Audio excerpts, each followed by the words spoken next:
जेव्हा देव भेटतो. विनू एक तुमच्या आमच्यासारखा सामान्य माणूस, आई बाबा आणि बायको मुलं यांच्यासोबत राहणारा मध्यमवर्गीय. मुंबईच्या धकाधकीत स्वतःला त्या चक्रात फिट करत नित्याचा व्यवहार करणारा माणूस. घरात रुसवे फुगवे कोणाच्या नसतात हो. मग विनू थोडीच त्याला अपवाद असणार, तो पण त्याच चाकोरीतला.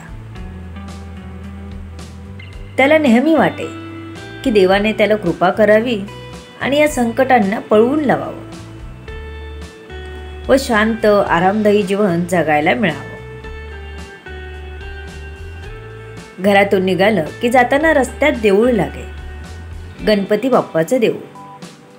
रोज न चुकता नमस्कार करीत असे, ते पण आठवणीने घंटा वाजवून. रोजच्या सारखा आज तो घाईत नव्हता, किंबहुना आज त्याला घाई करायचीच नव्हती.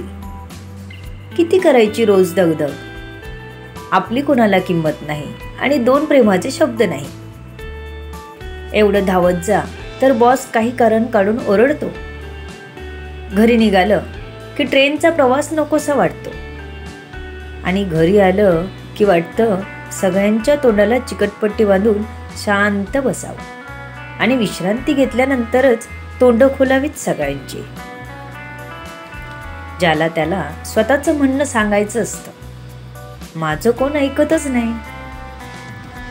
मन खूप अस्वस्थ झालेलं, म्हणून आज तो जरा आरामातच सगळं करत होता. देवाला घंटा वाजवून घाई गडबडीने जाग करून नमस्कार करणारा विनू आज देवाच्या मूर्तीपुढे शांत बसायच्या विचारात होता. विनू देवळात गेला, घंटा वाजवणार एवढ्यात त्याला एक विचार आला की घंटा का वाजवतात. एकदा वाचनात गेलेलं की घंटानादाने सकारात्मक तरंग निर्माण होतात, हे झालं शास्त्रीय कारण. पण देवाला कळावं की मी आलोय, त्याला कळावं यासाठी घंटा वाजवायची ही आपली सर्वसामान्यांची समजूत. विनू हसला जरासा. हेरवी हसू कुठल्या कुठे पळालेलं असतं. खरंच देव झोपतो का, की त्याला जाग करायला आपल्याला घंटा वाजवायला लागते. आणि देवाला जागे करायला आपण जागे असतो का आधी. दिवा स्वप्न बघणारे आपण, आणि देव जर झोपला असता तर आपल्या सर्वांच्या हालचाली झाल्या असत्या का. देवाला न मानणारे पण तर त्याचीच निर्मिती आहेत. विनू स्वतःशीच बोलत होता, हे का मानत नाही देवाला मला कळत नाही. मला तर असं वाटतं की स्वतःला वडील आहे पण मी मानत नाही या प्रकारात मोडतात ही माणसं. देव तर आहे हे सत्य आहे, कोणी मानो अथवा न मानो. विनूचा संवाद चालूच होता देवाशी. इतक्यात एक व्यक्ती आली. विनूला बघून हसली. अरे आज चक्क थांबलास, असे त्याने विचारले. विनूला काही कळेना, हे काका मला कसे काय ओळखतात आणि मला का विचारतात. मला याआधी कधी दिसले नाहीत, आणि दिसले असले तरी घाईत वेळ कुठे असतो ना बघायला. विनू विचारतच असल्यामुळे उत्तर देत नव्हता. काय रे, खूपच काळजीत आहेस वाटतं. नाही हो काका, पण यापूर्वी मी कधी पाहिलं नाही ना तुम्हाला, म्हणून जरा आठवत होतो की तुम्ही मला कसे काय ओळखता. यापूर्वी आपली भेट वगैरे तर नाही ना झाली. विनू म्हणाला. अरे तुझ्या देवाला नमस्कार करतोस, मी पण तिथेच असतो रे, ते म्हणाले. म्हणजे. विनू बोलला. अरे तू रोज घाईत नमस्कार करून जातोस ना, म्हणून मी तुला दिसलो नाही कधी, पण मी देवळातच असतो नेहमी, ते काका म्हणाले. मला तुमचं नाव समजेल का. विनू बोलला. रघुराम. म्हणजे साऊथ इंडियन वाटतं, विनू मनात म्हणाला. हो का, छान. आता नेहमी तुम्हाला पण बघेन मी, त्याचं काय आहे ना, आज जरा सावचित्ताने मी देवळात आलो, त्यामुळे आजूबाजूला लक्ष गेलं, नाहीतर कुठे असतो वेळ कुणाला बघायला, विनू बोलला. बरं, आज का एवढं सावचित्तात? कामाला जायचं असेल ना? रघुराम काका म्हणाले. खरं सांगायचं तर अजिबात जायची इच्छा नाही. शांत देवळात भजन करायचं असंच मन करतं, पण नाईलाज आहे. मी एकटा कमावणारा आणि एकूण 5 तोंड खाणारे, कसं शक्य आहे भजन करत बसणं? विनू म्हणाला. अरे पण का बसायचं भजन करत? मला बघ कंटाळा आलाय रोजचं भजन करून. मी पण गेलो होतो नोकरी शोधायला, कोण देईल तर ना, कोणी उभं करत नाही. तू भाग्यवान आहेस, चांगलं शिकलास आणि नोकरी पण आहे तुझ्याकडे, जबाबदारी पेलण्याची ताकद आहे तुझ्याकडे. उगाच का एवढे लोक तुझ्यावर अवलंबून आहेत? रघुराम काका म्हणाले. हो, ते खरं आहे हो, पण माणसाला या सगळ्यातून कधीतरी सुटका हवीशी वाटते ना, विनू म्हणाला. हे बघ, आज तुझ्या हातात नोकरी आहे, सगळे तुझ्यावर अवलंबून आहेत म्हणून तू जोमाने उभा आहेस. पण जर हे सगळं निघून गेलं तुझ्याकडून, तर तुला सुद्धा कोणावर तरी अवलंबून राहावं लागेल आणि ते जगणं निरर्थक असेल. आज तरुण आहेस, रक्त सळसळतं आहे, नवे विचार आहेत, चाकोरीच्या बाहेर विश्व आहे याचंही भान ठेव. कधीतरी त्या फुलांकडे, पक्ष्यांकडे बघ, ते कधी तक्रार करत नाहीत पण आनंदी असतात. त्यांना का संकट येत नाहीत? त्यांच्यावर पण अनेक संकट येतात, पण ते जगतात मात्र आनंदाने, रघुराम काका म्हणाले. अहो पण मी कधी बघू ते विश्व? सकाळी उठल्यापासून झोपेपर्यंत फरफट चालू असते. कामावर तर कामावर, तसं घरी तर काही विचारायची सोय नाही. एका बाजूला आई, दुसऱ्या बाजूला बायको. कुणाचं ऐकायचं आणि कुणाचं नाही हेच कळत नाही. विनू एकदम निराश होऊन डोक्याला हात लावून बसला. रघुराम जवळ आले व त्यांनी त्याच्या खांद्यावर हात ठेवला. विनूला तो हात खूप आपुलकीचा वाटला. डोळ्यातून नकळत धारा निघाल्या, का कुणास ठाऊक, पण आज त्याच्या डोळ्यात पाणी होतं. एरवी गप्प असणारा विनू, बाकी कुणासमोर मन मोकळे न करणारा विनू, देवाशी भांडणारा व देवाकडे सुखाची अपेक्षा करणारा विनू, पण आज त्याला भरून आलं होतं. ह्याच मायेच्या हाताच्या तो प्रतीक्षेत होता इतके दिवस. एकदा फक्त विनूने त्यांच्याकडे बघितलं. रघुराम काकाने फक्त मान हलवली आणि विनूच्या पाठीवर थोपटल्यासारखं केलं. डोळे पुसले आणि उठून उभा राहिला. देवाला बघितलं नाही, पण देवासारखा माणूस भेटला. विनूने त्यांना पण नमस्कार केला. हलकं वाटलं त्याला. काका, खरंच तुम्ही थाप दिली पाठीवर, पण खूप बरं वाटलं. आता कामाला जायला पाहिजे, उशीर होईल आता, विनू म्हणाला. अरे घाई नकोच करूस, कामावर फोन कर आणि सांग आज अर्ध्या दिवसाने येतो म्हणून. आज सावकाश जा, रघुराम काका म्हणाले. पण मी कधीच असं सांगत नाही की मी उशिरा येतोय किंवा अर्ध्या दिवसाने येतोय. फोन केला तर कारण काय सांगायचं? विनूला प्रश्न पडला होता. अरे किती घाबरतोस? पहिली गोष्ट, प्रत्येक गोष्टीला मर्यादा असते. ते जर तुला एवढं गृहीत धरत असतील तर त्यांना आपण थोडा दणका द्यायचा. पहिलं सांग तर त्यांना, रघुराम काका म्हणाले. हां, करतो फोन. विनूने लगेच फोन लावतो. रिंग वाजते तसं विनूला घाबरल्यासारखं वाटतं. समोरून रिसेप्शनिस्टचा आवाज येतो. हॅलो मॅडम, मी विनायक माने बोलतोय, विनू बोलला. बोला सर. आज मी अर्ध्या दिवसाने येणार आहे मॅडम, विनू बोलला. ओके. अरे हिने तर मला कारण पण नाही विचारलं आणि आपण किती घाबरत होतो.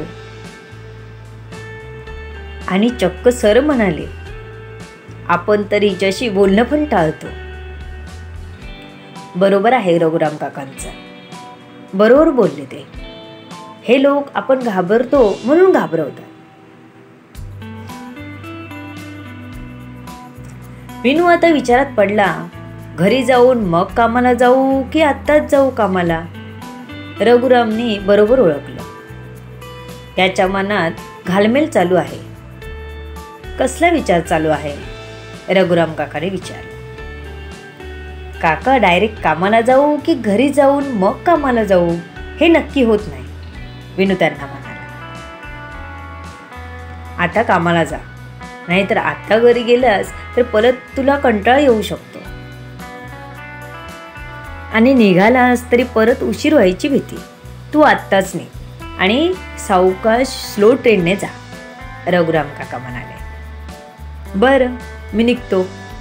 खूप बरं वाटलं तुम्हाला भेटून. खूप हरल्यासारखं वाटत होतं, पण आता नाही हार मानणार, विनू म्हणाला. बस, हेच हवंय मला. असाच हसत राहा, रघुराम काका बोलले. विनू रेल्वे स्टेशनला पोचला. स्लो ट्रेन लागलीच होती. लगेच त्यात बसला. आता 1-1.5 तास तरी त्याला चिंता नव्हती. आता झोप येईल की नाही माहीत नाही. अजूनपर्यंत फास्ट ट्रेनने एवढ्या गर्दीत कधी झोपायची वेळच आली नाही. बसायला कधी सीटच मिळाली नाही. तो ट्रेनमधून बाहेर आज पहिल्यांदाच बघत होता. अरे, किती सुंदर आहे सगळं. ट्रेनमधूनही इतका छान दिसतो निसर्ग. डोंगर, हिरवळ. कशी परमेश्वराची किमया आहे ना. त्याने हिरवळ, डोंगर असे बनवले की पाहिल्यावर मन प्रसन्न होतं. हरवून जायला होतं. सगळा अक्षी नाहीसा होतो. बघितलंच नाही आपण. हरवून जायचं सोडून हारत राहिलो फक्त. आपण फक्त माणसंच बघत राहिलो आणि त्यांचाच रागराग करत राहतो. रघुराम काका बरोबर सांगत होते. खूप गोष्टी बघण्यासारख्या आहेत, पण बघितल्याच नाहीत कधी. आणि न बघायच्याच गोष्टी जास्त बघितल्या. बरं झालं आपण आज थोडा वेळ देवळात गेलो होते. किती छान वाटलं त्यांच्याशी बोलून. थोडा वेळ काढून रोज आपण त्यांच्याशी बोलत जाऊ. विचार करता करताच त्याला झोप लागली. ती पण चक्क ट्रेनमध्ये. आज वयाच्या 35 वर्षात तो पहिल्यांदा झोपला होता. ना कसली चिंता वाटत होती, ना कसला घोर. का कुणास ठाऊक, पण खूप मोकळं झाल्यासारखं वाटलं त्याला. त्याचाच परिणाम की काय, झोप लागली. 1-1.25 तासाने त्याला जाग आली. तर दादर आलं होतं, म्हणजे वेळेत जाग आली होती. ट्रेनमध्ये झोप लागली याचं आश्चर्य त्याच्या चेहऱ्यावर होतं, पण खूप छानही वाटत होतं. एखादं गाणं ऐकायला मन केलं, पण कुठली ऐकू?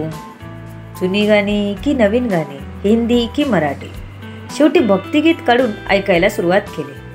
विठू माऊली तू माऊली जगाची. आ हा हा, काय बरं वाटलं त्याला. आता उतरायची वेळही झाली होती. तो त्याचं स्टेशन आलं तसं उतरला. त्याचं स्टेशन म्हणजे भायखळा. कामावर पोचला तेव्हा त्याच्याजवळ एक वेगळीच ऊर्जा होती, जी याआधी त्याला कधीच जाणवली नव्हती. एखादा माणूस भेटल्यावर आपल्याला एवढं छान वाटू शकतं. तो कामाला लागला तेवढ्यात बॉसने त्याला बोलावलं. विनू मनात विचार करत होता, आता आपण उशिरा आलो म्हणून बॉसने बोलावलं असेल. कारण काय सांगायचं? पर्सनल काम होतं म्हणून सांगू. तसं तर आपण कधी रजा घेत नाही, आणि आज अर्धा दिवस रजा घेतली तर लगेच बॉसने बोलवावं, याला काय अर्थ आहे? विनू बॉसच्या केबिनमध्ये गेला तर बॉस खुश होता. अरे बस बस विनायक, बॉस म्हणाला. काय झालं सर? विनू म्हणाला, आज एक चांगली बातमी आहे. तुझीच वाट बघत होतो. बॉस आज खूपच बोलत होता. त्याला पहिल्यांदाच असं खुश पाहिलं होतं विनूने. काय आश्चर्य! बॉस आणि माझी वाट बघतो. एरवी तर तो नुसती वाटच लावत असतो. आज आपल्या कंपनीला खूप फायदा झाला आहे. तू ज्या कंपनीशी बोललास ना, त्यांनी आपलं डील फायनल केलंय. बॉस म्हणाला. खरंच? विनू बोलला. हां, आता आपलं प्रोडक्ट आउट ऑफ स्टेट जाणार आणि याचीच मी खूप दिवस वाट बघत होतो, बॉस म्हणाला. अभिनंदन सर. विनूने हात पुढे करून बॉसला हात मिळवला.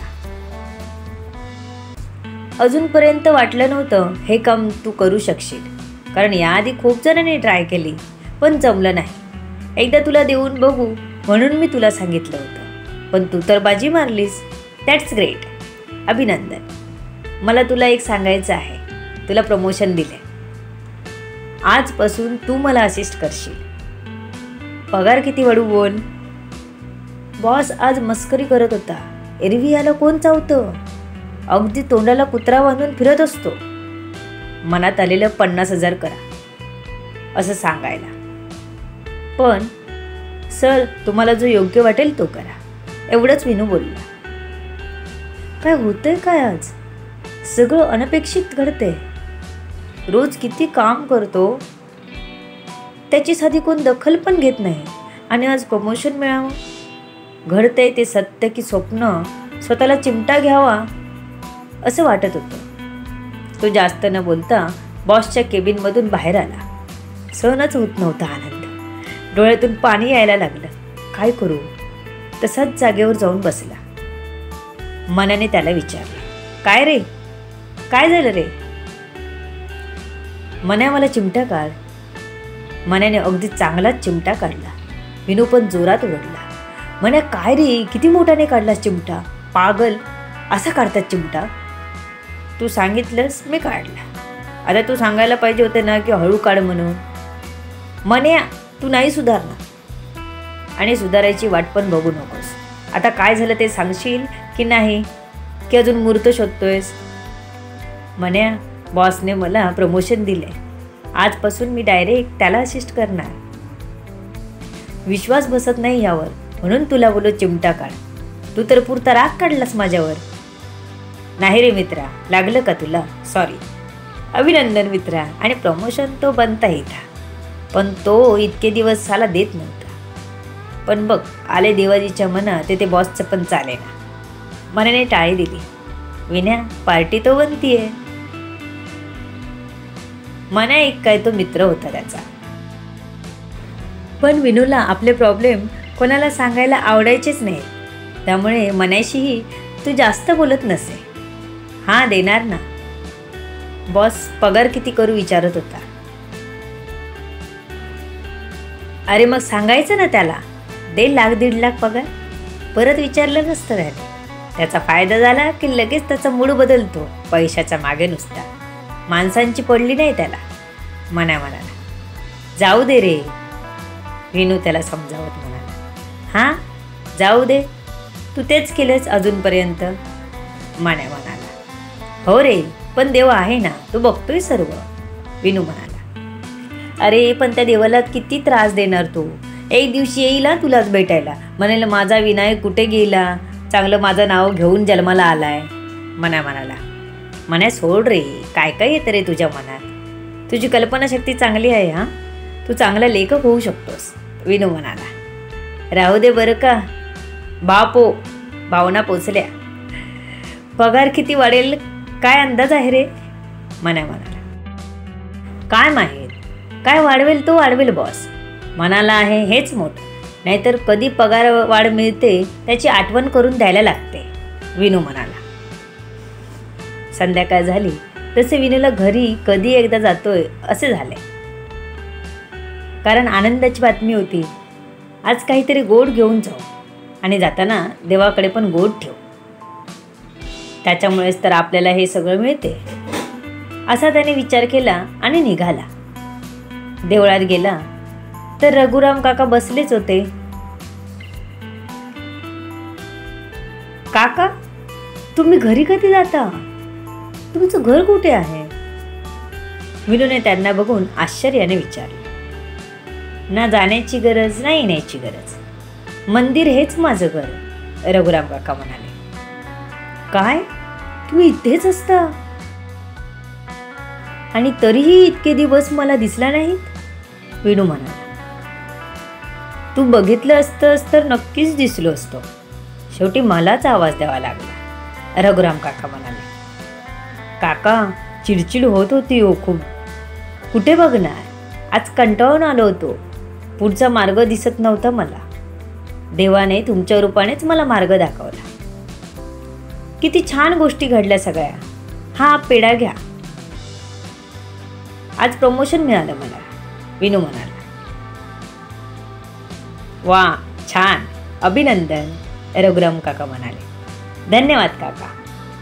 तुमच्याशी बोलून खूप ऊर्जा मिळाल्यासारखं वाटले आणि खूप आधार वाटला. विनू नमस्कार करून निघाला.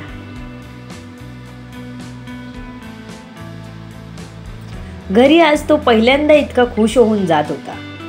नेहमी वैतागून घरी जाऊच नये या विचारात असणारा विनू आज धावत घरी जात होता. आज तरी घरी सगळे शांत असावेत असंच त्याला वाटत होते. 2 मुलांना कधी एकदा जवळ घेतो असं झालं होतं. माणसाला ठरवलेलं मिळतेच असं नाही ना. तो घराजवळ येताच त्याच्या कानावर बायको आणि आईचं भांडण ऐकू आलं. तू माझ्या मुलाला माझ्यापासून लांब नेलं. आणि बायको म्हणत होती, तो माझा नवरा आहे, ज्याच्या विश्वासावर मी आली या घरात. मी माझं सुख दुःख त्याच्याशी नाही बोलणार तर कोणाशी बोलणार. भांडण नवीन नव्हतंच त्याच्यासाठी. फक्त आज तरी ते त्याला नको होतं. पण त्याने सावरलं स्वतःला आणि दोघींना गप्प बसायला सांगितलं. रोज वैतागून गप्प बसणारा तो आज मात्र त्याला कंठच फुटला होता. काय तुमचं रोजच झालंय हे सगळं. मी बाहेरून आलोय ह्याचं तरी भान ठेवा ना जरा. एवढं दमून यायचं तर तुमची रोजची भांडणं. विना, तुला तरी कळत नाही का? तिचं एक वय झालंय. तुला पण माझी काळजी नाही का वाटत? कशाला तिच्याशी वाद घालत राहतेस? आणि आई, मी तुझ्यापासून कधी लांब झालोय ग? तू जे म्हणशील ते तुझ्यापर्यंत येऊन पोचतंय ना. तुला कधी कोणी दुखावून बोलतं का? माझी मुले तुझ्याशी चांगली बोलतात, वागतात. मग अजून काय पाहिजे? हे सुख नाही मिळत सगळ्यांना. आणि तुला कोण बोललं तर मी बोलेन त्यांच्याशी. तू उगाच त्रास करून घेऊ नकोस. तुमच्या या भांडणाने मला ना खूप वैताग आलाय. आज माझी कामावर जायची पण इच्छा नव्हती. पण तुम्हाला काय त्याचं? काहीच नाही. बस तुम्ही फक्त भांडत राहा. कधी विचारलात का की कसं चाललंय तुझं काम? मला त्रास आहे की नाही? कधी चौकशी तरी केलीत का? मी फक्त भांडणापुरतं आणि पैसे आणून देण्यापुरतंच तुमच्या आयुष्यात महत्वाचं आहे का? वेणू आज चांगलाच भडकला होता. अहो, असं काय बोलता? विना मध्येच त्याला तोडत बोलली. मग कसं बोलू? दोघांपैकी कोण माघार घेताना दिसत नाही. तुला काय बोललं तर तुला राग येतो. आईचं वय झालंय, तिला काय बोलू शकत नाही. काय करायचं काय मी? सांग. आजच बघ ना, आनंदाची बातमी घेऊन आलोय. पण सांगायला संधी मिळते का? आजपासून एक लक्षात ठेवायचं, मी घरात यायच्या वेळी मला भांडणाचा आवाज आलेला चालणार नाही. आणि आलाच तर मात्र मला वेगळं पाऊल उचलायला लागेल. विनू धमकी देतच म्हणाला. अहो, तुम्ही शांत व्हा. नाही होणार आवाज. मीच नाही काय बोलणार आता. पाणी घ्या आधी. विना लगबगीने म्हणाले. बोलण्याचा असर दिसत होता. आई पण गप्प होती. अजिबात आवाज येत नव्हता. अमू, अमित आणि आदिती दोन्ही मुलं पण शांत होती. विनू देवासमोर जाऊन उभा राहिला आणि पेढे ठेवले. देवाला नमस्कार केला. हे देवा, तुझ्यावरचा विश्वास कायम राहू दे. हे मिळालं हे तुझ्या कृपेने. आईला नमस्कार केला आणि आनंदाची बातमी सांगितली. आजवर खूप सहन करत आलोय. फक्त योग्य बोलायची आणि योग्य वेळी बोलायची आज तू बुद्धी दिलीस. आणि रघुराम काकांच्या रूपात तर मला तूच भेटल्यासारखा वाटतोस रे. काय जादू आहे त्यांच्या शब्दात.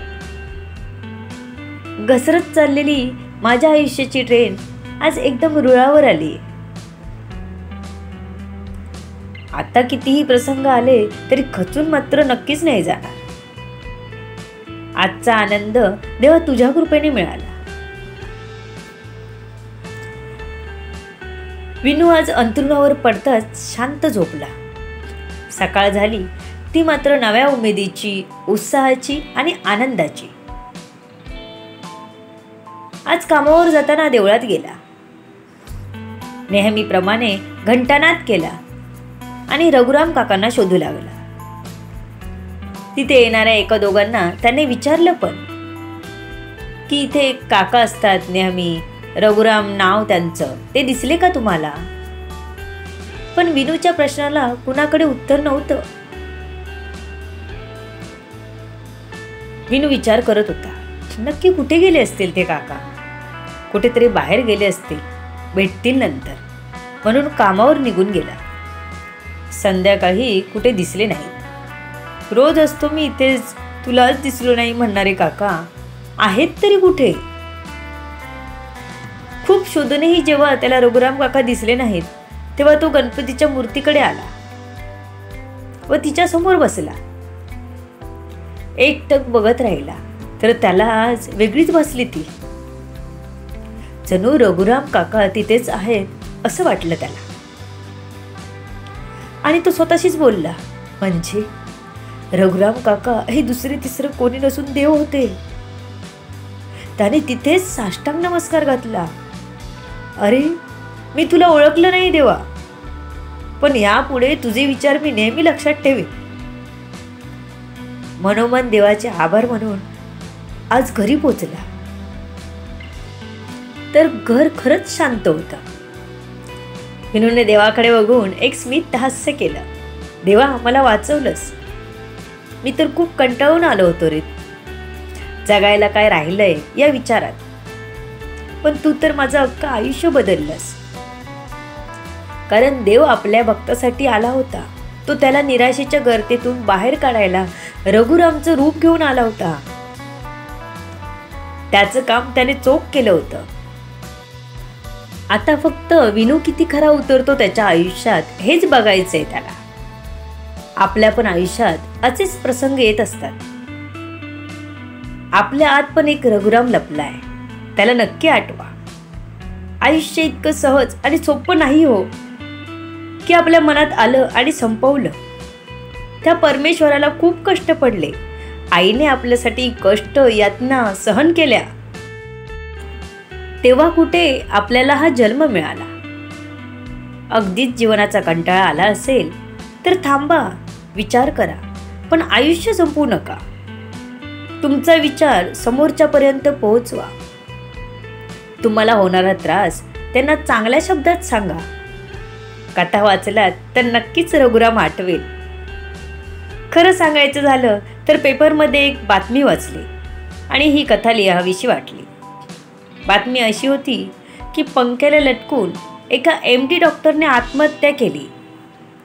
कारण काय तर सतत आई आणि बायको भांडायचे. एका MBBS डॉक्टरने 7व्या मजल्यावरून उडी मारली. 2 छोटी मुलं आहेत, त्यांचं काय? कारण काय तर नवऱ्याचं कुठेतरी अफेअर होतं. एवढं शिकून काय उपयोग झाला? शिकायचं हो, पण त्याचबरोबर सारासार बुद्धी सुद्धा जागृत असली पाहिजे. नुसती विद्या पोट भरायला शिकवते हो, पण परमेश्वराप्रती असलेला आपला भाव आपल्याला जगायला शिकवतो. प्रत्यक्ष देव जरी भेटला नाही ना तरी रघुराम सारखे विचार घेऊन भेटतो. ज्या क्षणी तुमच्याकडे वाईट विचार येतील त्या क्षणी एकदा आत डोकावून पहा. नाहीच भेटलं कोणी तरी आतमधून येणारा आवाज मात्र नक्की ऐका. कथा इथेच समाप्त होते. धन्यवाद. हा माझा छोटासा प्रयत्न होता. आवडला तर नक्कीच कमेंट करा आणि चुकल्यास नक्की मार्गदर्शन करा. वाट पाहीन मी. लेखिका शब्दवेदी उर्फ संतोषी राणे पाताडे. अशाच नवनवीन कथा घेऊन आम्ही तुम्हाला भेटत राहू RB व्हायरल फीवर चॅनलवर. धन्यवाद.